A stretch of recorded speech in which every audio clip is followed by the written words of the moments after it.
Бид энэ улсын хурлаар хаврын шалгунаар жагсаал цуглаантай холбоотой энэ асуудал мөн хэвлэл мэдээллийн эрхчлөөтэй холбоотой энэ хуулийн зохицуулалтын асуудал.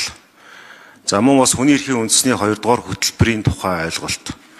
Хүний эрхийн багц хууль. Эдгээр асуудлуудыг ярьж байгаа нь хэлцэж байгаа нь бас санамсаргүй зүйл биш юм аа.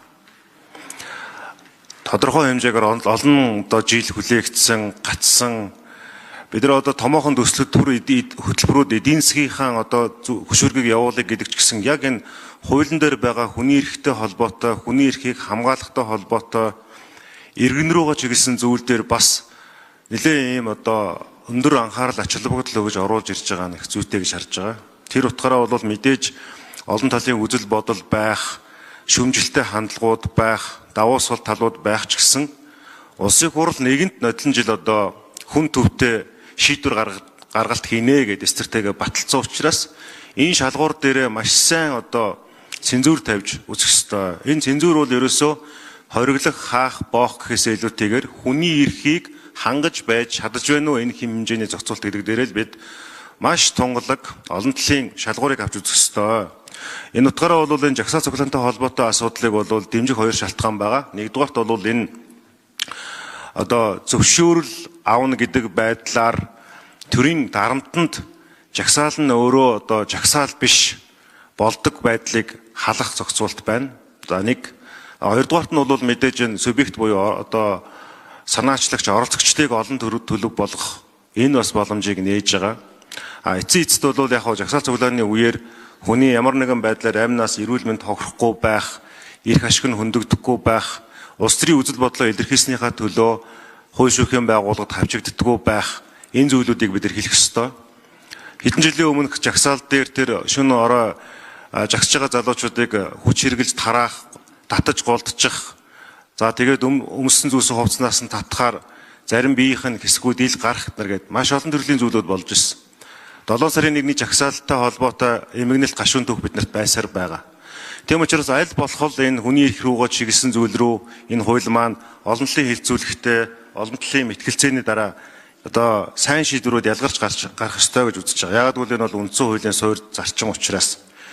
За өмнөх банкны орны хилцүүлэг дээр бол сайдаас асууж ирсэн тэр симуляцийн асуудал гэж.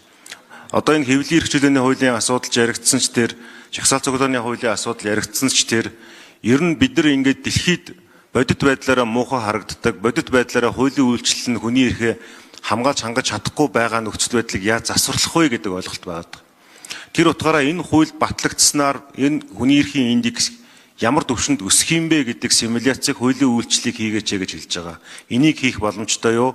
Хуулийн хилцүүлгийн шатанд ямар хугацаанд энийг хийх боломжтой гэж та харж байна вэ гэдэг нэгдүгээр асуулт. За хоёрдугаарт ер нь Монгол улсын энэ хүний эрхийн индекс 4.4 оноотой байгаа 10-аас. Тэгэхээр ер нь бараг 60-70% шүү. 60-70% нь бол яг энэ хүний улс төрийн эрхтэй холбоотой асуудал дээр бид уналтанд ороод байгаа юм. Тэр энэ дээр бол тэр хүний эрхийн форум болон нэгдсэн үндэсний байгууллагаас өгж байгаа 170 орчим зөвлөмжүүдээс хичнээн нь энэ жишээлбэл хангагдах вэ? Яг энэ хуулийн зохицуулалтаар энэ нэгдсэн үндэсний байгууллагын гишүүн орнуудын Монгол улсад зөвлөж байгаа зөвлөмжүүдээс хэдэн хамаарах вэ? За тэгээ сүүлийнх нь нэг зүйл нь бол тэр ардсан намын дэргэдэх хүний эрхийн хорооны ган баяр тэргүүттэй хүмүүс хууль зүйн сайдад бас асуулга тавиад саналаа гаргаад байгаа юм билээ. Тэн дээр нь та бас нэг хариу өгчүүл болох уу? Энэ асуултуудыг асууя.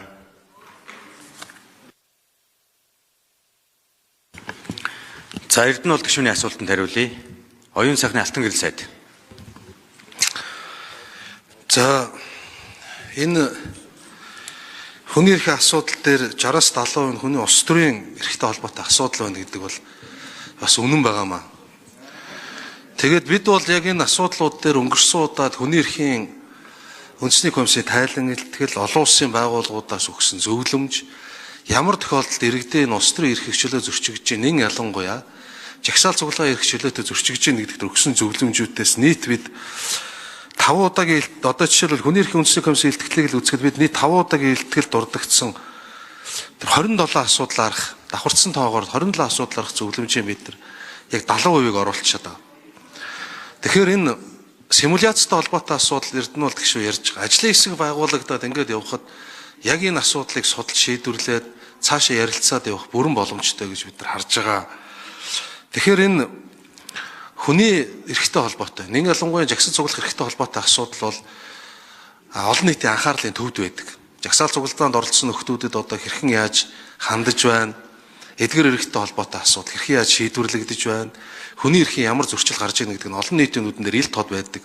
Нэг ялангуяа гадны эрхчлөөний индекс болоод бусад үзүүлэлтүүдийг гаргадаг экспертүүдийн их сурвалжуулж ашиглагддаг учраас жагсаал цуглааны үеэр гарсан аливаа нэг хүний эрхийн зөрчил гэж харагдах зүйл явдал энэ индексийг сөргөөр харагдуулахад нөлөөлдгөө.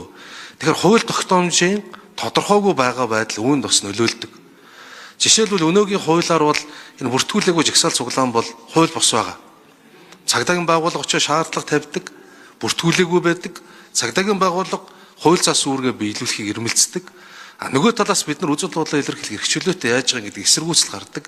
Энэ үндсэн дээр гадна талдаа яаж харагдаж байгааг үл үнэхээр энэ хүний 50 замаар жагсаал цуглаа эрхийг хязгаарлагдаад байна л гэж харагдаад байдаг учраас энэ хүний улс төрийн эрхтэй холбоотой чухал асуудал гэдгийг хүлээн зөвшөөрч байна. За энэ хүний эрхийн хороо гэж ярьж байна. Ардчилсан намд албан ёсоор хүний эрхийн хороо гэсэн бүтэц бол байдаггүй. Тэгэхдээ иргэнийхээ хувьар болон энэ хүний эрхийг хамгаалах чиглэлээр гаргаж байгаа бүхэл төрлийн хүсэлт, саналыг авч шийдвэрлэхэд бэлэн байгаа гэдгийг илэрхийлье.